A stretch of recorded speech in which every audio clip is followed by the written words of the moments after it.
Welcome back to another episode of We Posted Up the Podcast. I am Demond, AKA, D Money, AKA, Mr. 2 for 20, AKA, Lick 'em Low Lover. AKA, If it ain't rough, it ain't me. AKA, If she bleeding, I'm beating. AKA, Young Gerald Levert, AKA, Sexual Chocolate, AKA. Chocolate Thunder. Damn. Boy, you was letting them flow. Yeah, I planned on not even doing that. Damn. I thought you was in some pain. You was going to be short and sweet. I was, man. That was my plan when I got out the car. Damn. And to my left, that dude in there. AKA, Mr. Miyagi. AKA, C Smooth. AKA, C Shorty. AKA. That one nigga on Lost on IG, y'all fuck with me. Oh, you kept it short and sweet today? Yeah, I thought you was going, so I ain't wanna make you look bad, bro. Well, And you made me look bad. It's easy to make me look bad, so you ain't gotta work hard at it. Shit, and that's simple. Hey, we got a guest again in the building, man. Hey, season 2 been all about the guests. It has been all about the guests. And that's what's Ladies too. We got a lot of women on this season. We finally, I ain't gotta look at your ugly face every damn week. That is hard to do. I do have a very particular face. It definitely is. I do. It's all right. At least your birthday coming up, Halloween. It is my birthday. It is my, and you gonna wear that mask that you wearing right now? All right, who we got, D? Hey, to my right, Andrea, AKA, LeBeau, AKA, Legs. AKA. That's it. That's all you That's got? all I got. Well, that was good. That was good. That wasn't bad. That was good for somebody who was nervous to run them off. Now, can we ask why they call you Legs? We can ask Dante. Oh, Hey, name drop. right, you name dropping and shit? We asking you. I don't, hey. Oh, we gonna fight? You get in trouble. Right. Don't blame us. Hey, yeah, we just gonna move on, man. Hey, today we're gonna talk about on ways to stay focused, man. So Andrea been wanting to come on the show, and she got some stuff she wants to talk about, and we're gonna get into that. So let's go and kick it off like this. Andrea, what does mental health mean to you? Mental health is being healthy of the mind.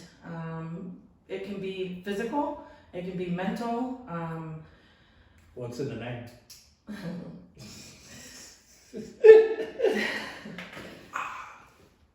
So yeah, just basically taking care of yourself and making sure that you're aware at all times where you are. What about to you, Los? I don't know because the question I always question myself, and I would question both of y'all too. Can you really be completely happy? Can anybody be completely happy? You want to take this one? I think that there's a healthy level of which you are too happy or too sad, and then that's when it becomes an issue, when it's too much for one person to handle. Yeah, for me, I'm gonna answer the first question first. Mental health to me is what Andrea said. It's a whole state of mind, building your mind and your body. And to answer your question, yeah, I think it's a level, like she said, of happiness. It's not, am I truly happy, but am I happy with me? I think it all starts with you, which is all about the mental health. If you're happy with yourself, then everything gonna fall into play. Nobody's truly 100% happy. But you can't, I feel like you can be 100% happy with the person that you are and the person that you're becoming. Well, you say the person you are and the person you becoming. Now, let's speak on the other side of it, because when you're married, you're supposed to become one, right? Yeah. And that's why a lot of marriages don't last, man, because somebody ends up embarking on a journey to fix themselves and make themselves a better person, and somebody usually stays the same. So if you're not growing together, you're growing apart. Amen. I mean, it just all goes in, it's common sense. Wow, do you sound like you got a lot of knowledge? Well, I read sometimes. Oh, you almost sounded smart. No, I did not sound smart at all. I sounded stupid. But what do you think about that, Andrew? No, I thought it was right on. And the other thing with marriage is when you're in that partnership, when the other one's down, it's your turn to be strong, or vice versa. And sometimes I know with myself, specifically if my partner or even just someone in my family is down. Oftentimes, if your mental health isn't strong or in a healthy place, it can put you down. You have to make sure to regulate yourself, know when to step back. Like maybe somebody's really down that's around you. Step back from it if you are not if you're not healthy enough to help them where they are. And that goes back to what you just said earlier, Los, where you said we should be one when you're married.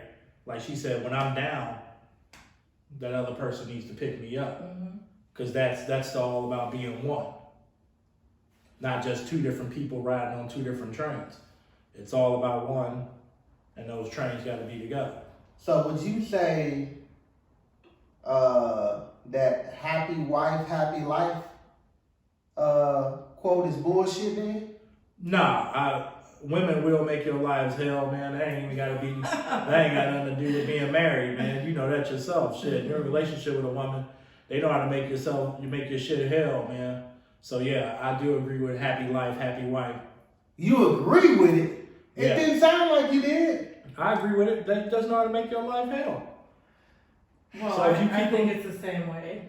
I think if you have like a husband who pouts or a husband who, gets too in his feelings or something like that, that can be hard to come home to.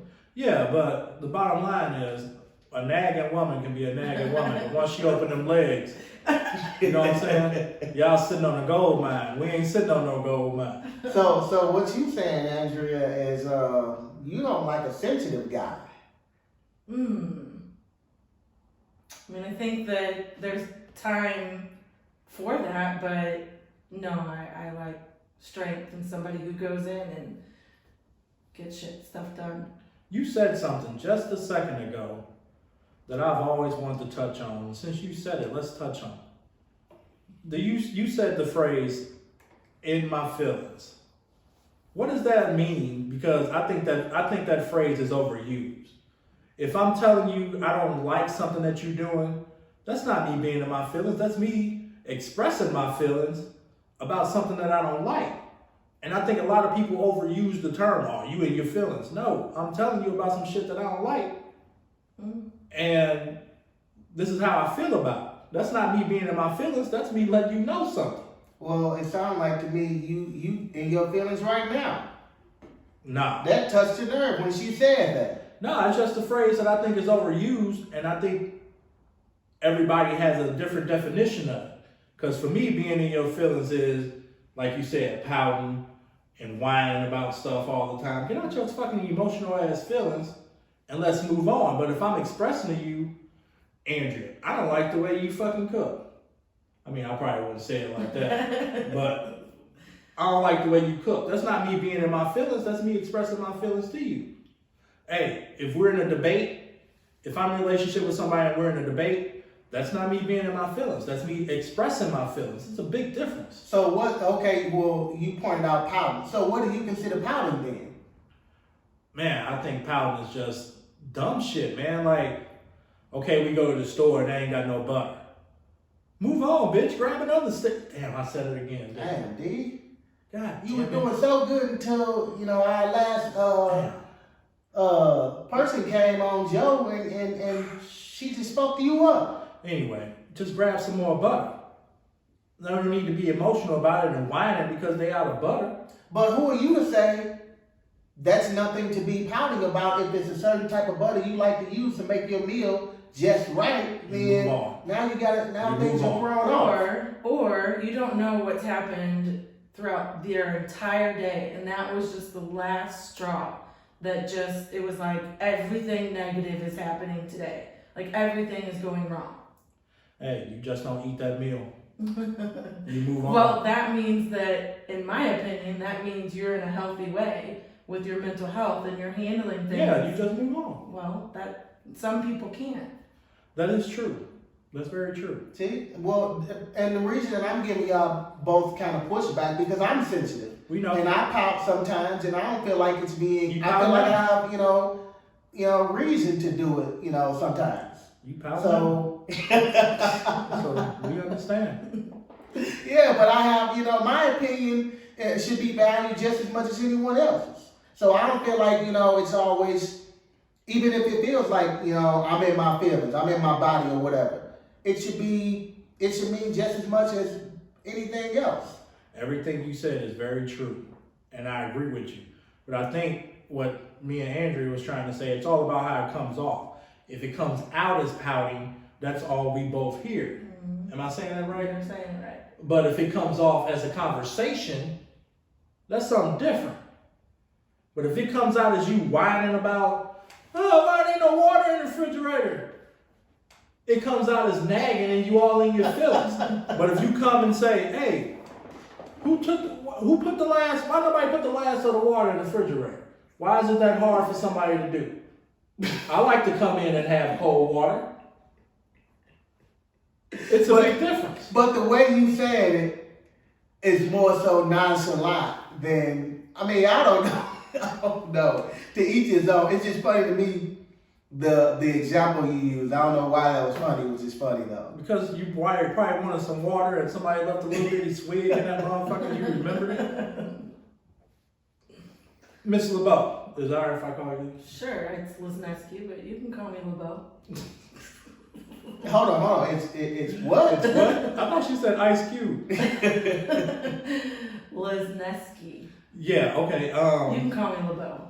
We're gonna call you LeBeau. Okay. Yeah, because there's no way I cannot can say that. Yeah, I no know way what I say that. It took me 7 years. So. How long did it take you to spell it? On our marriage certificate, on the envelope where you go to the place and you write your name down, I literally wrote it wrong and scratched it out and rewrote it. She's like, do you want a new one? I'm like, no, that's too funny. Mail it. Mail it, yeah. Mail it. Now, don't feel bad though, because just a few weeks ago we had somebody else we couldn't even pronounce his name either. So Nah, we could not. I still can't pronounce his name. me either. TJ it is. Because I sure can't pronounce his name. Hey, Loach doesn't learn how to spell Morrow.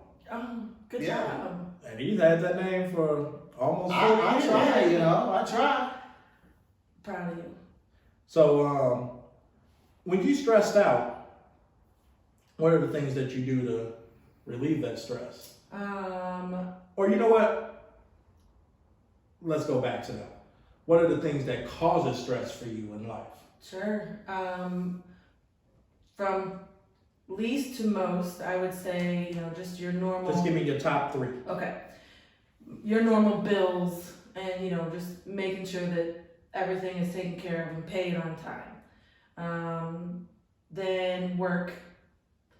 And then the thing that stresses me out the most is probably how the mental health is in my home. Now, is that in, I'm sorry, Los. Before you say whatever you want to, whatever you're gonna say, what you're gonna say, I had a question that from what she just said. Are you telling me that white people have bill problems? Yeah. Whoa. You ain't white, Andrew. No, so is that's the order, or is it no particular order? That's your No, it's top 3. definitely the order. So, your number 1 would be the mental health of your household. Absolutely. Okay. And bills are the 3rd thing. Okay. Mm-hmm. So, what about you, Lo? I would say probably, honestly, bills. I'm so used to them. I got immune to them. Like bills don't really bother me as much. Probably my number 1 thing would be the kids. Stress me out probably more so than anything, because I try to be the world's best dad, and I wrap everything pretty much around the kids. It affects, relationship wise, and a lot of other things, but I try to be world's best dad, and I try to, if the kids, I don't know, it's just, kids are probably my 1 and 2, probably 3 would be some jobs I have, some of my work related. What you say? You know, money is always a thing. I wouldn't just say it's in particular just for bills, just for anything, man. You always need money for stuff. This pain that I've been going through is a pretty top notch. And you know what? I don't so muchly worry about my kids that much. I know that sounds mean, but they all in a good space. So I don't worry about them that much. But people in general stress me out. Just people. In one big bubble, people. That is the number one thing that stresses me out. People. Not random people, is it? Pretty much. Random people affect you that much? You give them that much energy? Well, you gotta understand, man. I guess I'm calling them random, but I'm the shop steward at my job, so people gotta come talk to me all the fucking time. I would hate to have to come talk to you. So people just stress me out. What about like if you're in a crowd, like you go to a house party? I don't do well in crowds. I was wondering. Always gotta know how I can get in and get out. I don't know if that's PTSD from just growing up, or is that a military thing that I picked up? But I always got to know how I can get in and get out. I do not like crowds. Do you know what about that makes you uneasy? Not knowing how I'm gonna get out. If something goes out, okay, so something breaks out, I gotta know where all the exits are at. Oh, okay. Or I'm not comfortable. Well, the weird thing about that is, me knowing you for forever, that's a crazy mixture because you also, as much of an asshole as you are a people person though, D. Like, you don't really have enemies. It ain't a lot of people that really as much of an asshole as you are, it should be a lot of people who dislike you, but there really isn't. There is. I'm one of those people, man. There's no middle ground. I'm not one of those people you can be like, oh, he cool. No, it's either, oh man, I like him, or no, I hate him. I think it's you're real. Like, yeah, I don't. I feel like if I came and asked you a question that you're one of those friends that you would come to ask you if you want a non-bullshit answer. Like, yeah, I give you a straight out answer. I give you the answer I feel like you deserve. Exactly. That's fucked up. Hey, so when it's time to relieve stress, what do you do, Los? Well, my stress reliever. Other than jacking off. Right. Actually, that's one that I really You buried? never really done for real. I've never really done that. I've never been a big masturbator. Never. Oh man, that sucks for you. But I would say fishing is definitely one of them. Going to casino is probably another one. But that could go two different ways, can't it? What do you mean? Going to the casino can relieve stress and cause it, can't it? No, not really. I honestly don't. The only time it's stressful at the casino is when you go on the weekends and you're playing with people that, I guess I consider myself a blackjack player, and you just go on people that they just having fun, they just doing whatever, doing any kind of thing, so that could make it more, a little bit stressful, but that's probably the only time. Even when I lose, I know my chance is going in the door. Right. So I can't be mad if I know my chances are slim to none when I walk through that door. So I'm gonna be mad if I lose. Do you know I'm only gonna spend this much and No. see that? No. I mean, because I'm sure that a lot of people who are gamblers, like, we do that a lot. We will go in saying, well, you know what, I'm only gonna spend this. Rarely do we stick to that. I'll go in saying I'm gonna spend I ain't gonna spend nothing but this $100. I'll spend $300, $400, $500. Just like that. But like I said, it's not. It doesn't stress me out though, because all I think when I'm walking out the door and I lost, it just means I gotta go to work and make it back up. That's a good way of looking at it. What about you, Andrew? What are things you do to help you relieve stress? That's probably one of the biggest downfall in my personalities right now is I've been so concerned for years on making sure that other people's stresses are low and figuring out what is theirs. So One is I am seeing a counselor. I just started. I will see her for the second time here. Well, good for you. Thank you. And yeah, it's like I just unload on her, and that's huge. I'm in school, and I love learning about everything. So that's a stress relief. I love to sleep. Well, you're a woman. Y'all love sleep. So I do. I sleep. If I'm like too overwhelmed or anything, I'm like, I'll take a nap. Because while I'm sleeping, I'm not thinking about it. And if I am, I don't know it.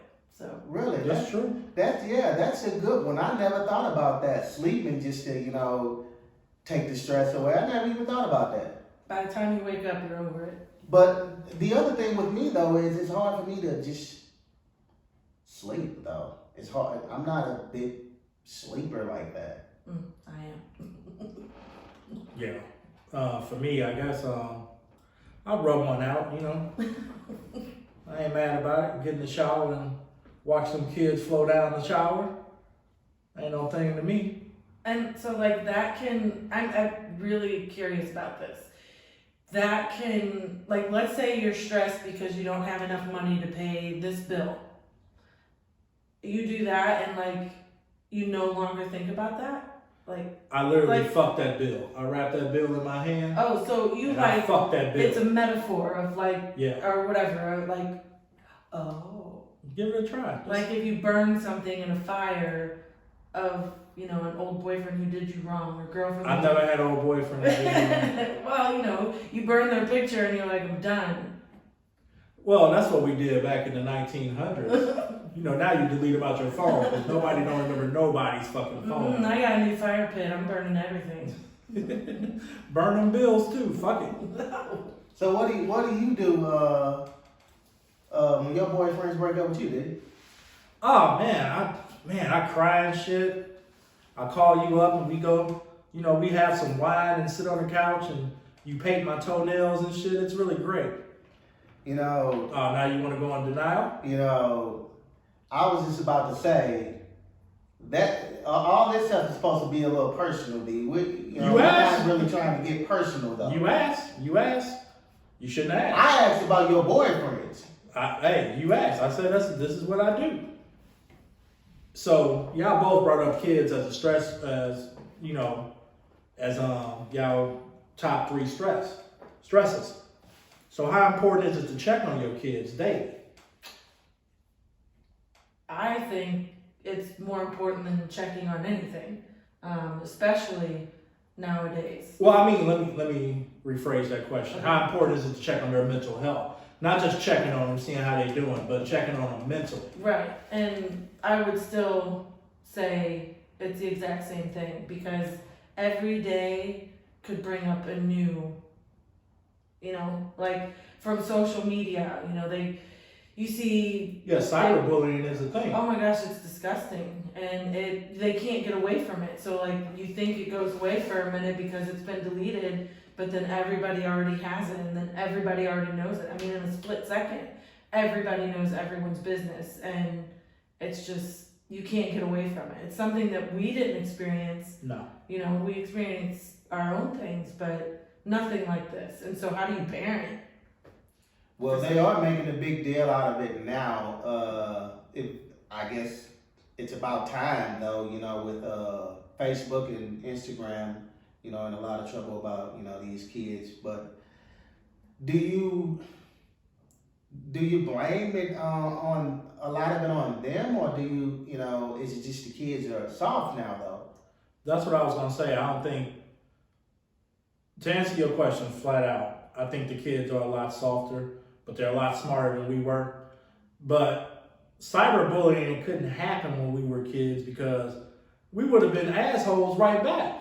Yeah, So it wouldn't have never happened. because we had, it ain't like we had America Online, we had AOL, we had Black Planet, we He's had, showing his age. He's showing his age. Yeah, whatever, right? It's what it is. But AOL dial up in this bitch. we had all of that. So, the same thing could have happened then to us. Yeah, our bullying was done straight to your face though, man. These kids take a picture and they got on some shit that don't look right. these kids clowning them. They, like Andrea said, they sending it. It's out in seconds. We just talked about motherfuckers and straight to their face. And it was done the next day. It was done the next day. Yeah, By the time you came back to school the next day, it was done and over with. it didn't live forever. You know, I agree with that to an extent, but I can recall a time when I can't remember this guy coming back to school after we bullied him. So I don't know that everybody was the same way. You gotta tell me this off camera, man, because I don't remember bullying. Yeah, when anybody, me, man. you, and Mitchell, we kept bullying this guy in science class, and he never came back to school. I remember him pouting to the teacher and running to the principal's office, and I promise I never seen him again. First of all, man, that combination don't even sound right, because me, you, and Mitchell never really bothered anybody. So We bothered him all the time. Huh. When off camera, I'm gonna remind you who it is. That's just I know weird. you remember this guy. That alone is a weird combination. Because like I said, me, you, and Mitchell never bothered nobody. Yeah, we bothered this guy. Each other. We bothered. Yeah, but this guy we used to tease. Interesting. I mean, honestly, like she said, it was disgusting, but we were just, we were teenagers, kids. We didn't know any better. Well, that's the issue with the social media is they just don't know better. Yeah. You know. So how do you fix it though? Like you said, if they're kids, they don't know no better. How do you really fix it though?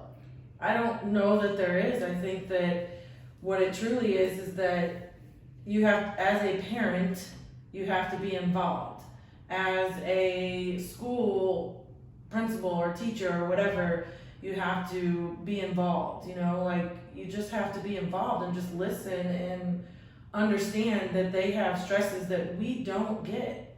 We don't That's get. true. We weren't 15 and had this issue. So how are we to say how we would react? That's a very good point, Andrew, because back to Los's point when you said these kids are soft, and I agree with him. Maybe that wasn't the right choice of words that I should have used, because like you said, it's different. We grew up in different times. Mm-hmm. So what happened to us on the daily, they don't ever see. So I guess maybe they are soft though. I'm not taking that part of it back. I would definitely stick with that. Yeah, things should be handled a little differently. Okay, so what if you guys both have high schools. I got one on the way to high school and one out of high school. So you have a kid that comes home every day and you can tell something's going on, but they're steady saying, "Mom, Dad, it's okay. I can handle it." When is it, as a parent, time for you to step in? Day Every 3 or Right just away. every day you just stick? Every day. And it every doesn't day have until they to say be, something. I know something's wrong. It just has to be, hey, how are you? How was your day? And, if you knew they had a test, talk to them about the test. Just leave the door open. Just let them know that they can talk to you. And once they know that it's safe, and, they should already know that, but once they know that it's safe, and they will come around. They will talk when they're ready. What about you, Los? Yeah, I was gonna say I don't really push my kid. Like if I can see something going on, I'm not really gonna push the issue until, I may sound bad that until I feel like I should, but at the same time, who's to say when is the right time that's the right time to step in. But I kind of don't want to push them, because sometimes I can be real pushy, and I don't want to push them away. But I do let them both know, Armani and Calvin. I let both know, y'all can talk to me about anything. I'm just as much as I'm going to be a parent, I'm going to be a friend too. Well, actually, I'm going to be a parent first, but I am going to be a friend. I'm going to listen to you. You ain't going to, if you do something or you did something, you're not going to always get in trouble for it, but feel free to come to me and speak to me about anything. I don't care what it is. I do let them know that often. I think it also has a lot to do with knowing your kid, knowing their limits. Like, you know, I have one who will tell me everything, and then I have another one that literally tells me as minute as he can, but he's happy, you know? And so I think it's just knowing your kids and where they're at. Just Well, being involved. I think I'm on the same page as Los, and this is where co-parenting comes in really handy for me because my kids' mothers are really good at drawing the stuff out of them. And maybe it's because I got all boys. I'm just like, they'll say something when they're ready to say something, but they mothers are just like you. They'll keep every day, every minute, every second, like trying to get something out of them. For me, it's like, fuck them kids. Shit, they'll say something when it's time to say something. Well, I still, I also agree with what Andrea said as far as knowing your kids, because that's another thing that I try and do as well, trying to get to know them or whatever. And, I can kind of tell when they kind of reaching their boiling point. Now, I'm the opposite of you, though. Well, the same as you too, with one or the other. My son, he kind of I gotta not beat it out of him, but it's tougher to get stuff out of It's him. like pulling teeth. Yeah, than my daughter. She's much more easier to come. She'll come to me easily. With so my son, I'll have to get it out of him more so. Go ahead. I'm sorry. No, I'm sorry. Do you think that has to do with society though? Honestly, like the fact that it's harder for guys or it's taboo for guys to talk about. Definitely, I think that it's that with my son, because my daughter, she don't really care like that. But my son, he's more of he don't want to seem soft, which he is soft. He gonna be mad that I'm saying this, but he is. Your daddy's sensitive, so it is what it is. That don't mean nothing. I don't tell anybody I'm sensitive. I hold that, but ain't no punking me at all. Nobody could ever tell you they punked me, chunked me, or whatever. So that, them words don't bother me at all. But yeah, I do think that it has a lot to do with society and him feeling like, and he is one of those kids that what other people say, it matters big time to him. And I try as much. I've been telling him this he about to be 16 in December. I've been telling him this for at least 10 years that, stop paying so much attention to what other people say, but it holds so much weight to him.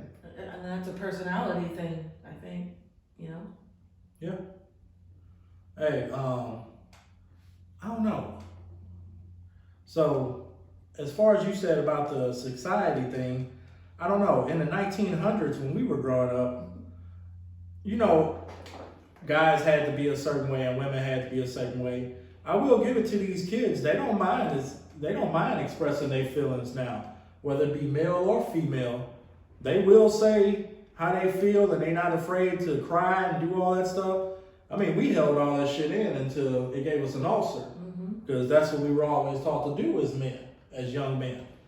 But these kids these days pretty much express how they feel. But is that what's making us say that they're soft? Probably. That's definitely what it is. See, I don't agree that the kids are soft, but I'm curious if that's what makes the kids soft. And the fact that they whine about every damn thing. Well, I kind of say they're soft because there's so much on social media that just, like, if somebody says, well, I don't like what you're wearing, it matters. It has so much of an impact now on some kids, as opposed to, I think, more so like these, when we came up, like I said, we had social media. It wasn't the same way, as the way it is now, but it still didn't hit home as much as it does now. Like, it's so, I just think they are so much sensitive. More sensitive than we were. All right, Andrew. Is there anybody you go talk to when you can get some stuff off your chest, or just anybody couch you can lay on, or you can just go talk to your husband, talk to your mom, or My husband is definitely Therapy. Yeah, my husband, therapy. There are organizations out there that offer help. If you have like a family member, there's NAMI St. Louis. If you have a family member that's dealing with any kind of mental health, they have many programs that you can be a part of. You can meet weekly or bi-weekly. Just to sit down and talk to other parents. There's a facilitator in there. I'm actually one of their facilitators. And you just kind of talk. You talk to another parent about, hey, my kid's going through this, and it's like, oh, we went through that and we used this, or this is how we got through it, or it's just really neat to be in that community. Say that name again. NAMI. It's N period A period. So NAMI St. Louis. Okay. NAMI. And there's Love for St. Louis, which is a newer organization. They raise money to get, mostly in the city, the kids to be able to afford counseling. So Oh, that's dope. yeah, it's really cool. And what's the name of that one again? Love for St. Louis. Okay. Cool. So now me St. Louis. Love me St. Louis. What No, is I it? mean the first one. Oh, NAMI. NAMI. Mm-hmm. And the other one was Love St. Louis. Love for St. Love Louis. for St. Louis. Mm-hmm. Yeah, y'all check those out. If y'all need to sit on somebody's couch and talk to somebody, who do you go to therapy, Los, or? I went to therapy some years ago, probably right before high school, I want to say. I went to therapy, but I would say my go-to person is my grandmother. She's the one person, well, she's one of the very, very few people that I go to and talk to about anything, and she's not judgmental. It seems like she knows everything. I don't know if she's been in this life before, it's her second life or what, but it seems like she knows everything. I could go to her and ask her something, and she'll say, well, this is gonna happen, and it's crazy how it will happen. But that's definitely my person, my grandma. I just talk to myself. I usually work it out with me, man. That's who I either work it out with myself or I read something that'll help me deal with what I got going through my head and everything. That's a lot of stuff going on in my head. So yeah, I usually either write it down or I read something or I just talk it out to myself.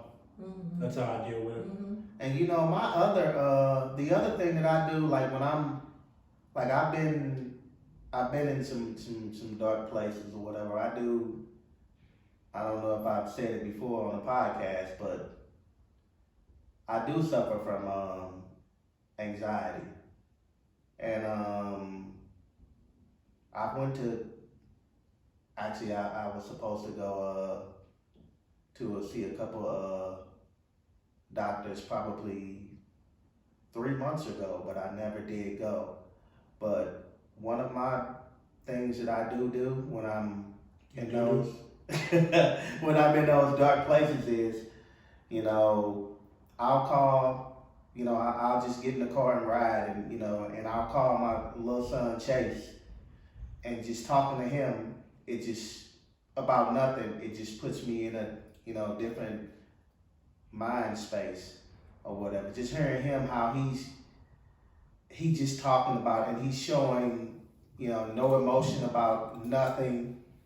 It just picks me up because his voice is, like I said, I'm a dad guy, so knowing, you know what, I want to see this kid grow up, so I can't be thinking, stuff like I think when I think, bad thoughts. So that's the other thing that probably one of my other safe havens. Yeah, motivation to push through and to be strong. Yeah, for them. Mm-hmm. That's what's up. Andrea, it was great to have you on. This was a conversation long overdue. I'm glad you were able to come on. Thank you. Thank you very much. So, And we definitely appreciate you coming on short notice, because it wasn't too long ago when I just hit you up about coming on. And I know been trying to get you on since last season, but we definitely appreciate you coming on. I appreciate being able to talk about it. Well, Feels thank good. Thank you. We always say it's therapeutic for us. So I'm glad you were able to experience that. And mental health is definitely something that everybody, we all need to think about more and push more into, trying to be better, ourselves be better, and our kids and everybody else. And give them those places one more time, Andrea, please. Sure. NAMI St. Louis, NAMI St. Louis, and Love for St. Louis. And this quote, it's not my quote. I heard it somewhere, but it's definitely true. Hurt people. So always think about other people. That's what's up. That's a bar. Hey, thanks for that concludes another episode of We Posted Up the Podcast. Thanks for listening. Thanks for watching. And stay posted up.